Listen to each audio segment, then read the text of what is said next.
கர்ப்பப்பை பற்றி இது பார்த்தீங்க. கர்ப்பப்பை ஆக்சுவலாக என்ன இருக்குன்னா, அது ஒரு மாமிசம் தான் அது. மாமிசம்னா மசில், சதை. இங்கே இருக்கிற சதை இருக்கு இல்லையா? இங்கே இருக்க சதை, இங்கே இருக்க சதை. அது மாதிரி உள்ள இது கொஞ்சம் வித்தியாசமான சதை. இது வந்து எவ்வளோ பெருசு வேணாலும் வரும். இப்போ நம்ம குழந்தை வளர வளர அது நல்லா பெருசாகும். குழந்தை இல்லாத சமயத்தில் ஒரு 70லேருந்து 80 ml ரத்தம் மாத்திரம் வெளியில் போகிற அளவுக்கு வரும், மாதத்துக்கு ஒரு தடவை.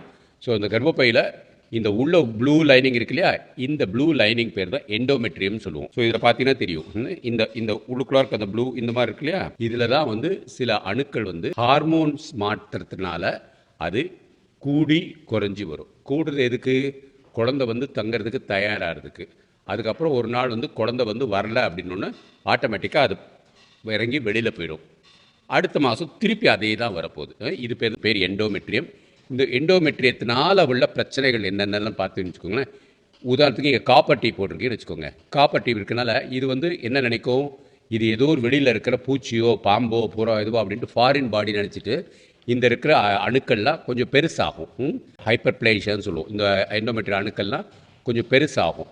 அது பெருசாகும், அதனால் கொஞ்சம் ரத்தப்போக்கு அதிகம் வரும். ரெண்டாவது, உடலுறவு பண்ணும்போது இங்கேருந்து வச்சு தான் உடலுறவு பண்ணுவாங்க. இந்த உடலுறவு பண்ணும்போது என்ன ஆகுதுன்னா, ஆட்டோமேட்டிக்காக வந்து கிருமிகள் வந்து இங்கே இருக்கிற இன்ஃபெக்ஷன் வந்து உள்ளே போய் ஒரு தடவைக்கு 1000 விந்துக்கள் போகாதுங்க, லட்சம் கிடையாதுங்க, கோடி கிடையாதுங்க, பல லட்சம் கோடி விந்துக்கள் வந்து ஒரு நேரத்தில் போகும்.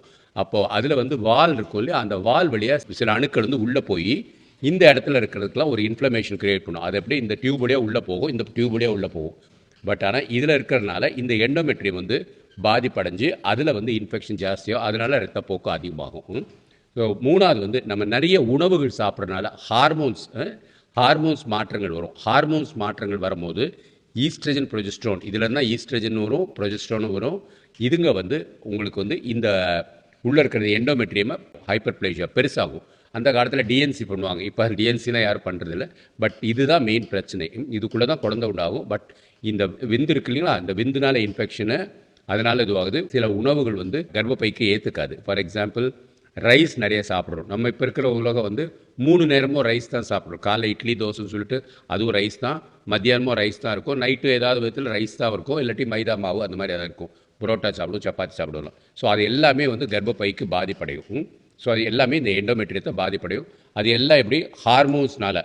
இன்சுலின் அதிகமாச்சுன்னா கர்ப்பப்பை அஃபெக்ட் ஆகும், ஸ்டீராய்ட்ஸ் ஹார்மோன்ஸ் அதிகமாச்சுன்னா அஃபெக்ட் ஆகும், தைராய்டு ஹார்மோன் அதிகமாச்சுன்னா கர்ப்பப்பை அஃபெக்ட் ஆகும், ஓவரீஸில் இருக்க பிரச்சனை பிசிஓடி உள்ள வந்தாலும் கர்ப்பப்பை அஃபெக்ட் ஆகும்.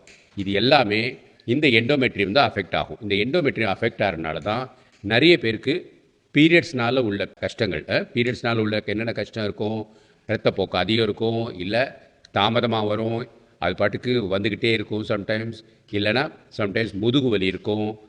இதில் வந்து இருக்கிற கிருமிகள்னால இங்கெல்லாம் நெறி கட்டிட்டு இன்ஃப்ளமேஷன் நிறையா இருக்கும் இந்த சைடெல்லாம். அதனால் முதுகு வலி நிறைய வரும். இந்த மாதிரி நிறைய பிரச்சனைகள்லாம் இருக்குது. இதுகள்லாம் தான் நமக்கு தெரிஞ்சுக்கணும். ஸோ எண்டோமெட்ரியத்தினால என்ன பிரச்சனைன்ட்டு இன்னும் அடுத்த வீடியோவில் பாருங்கள்.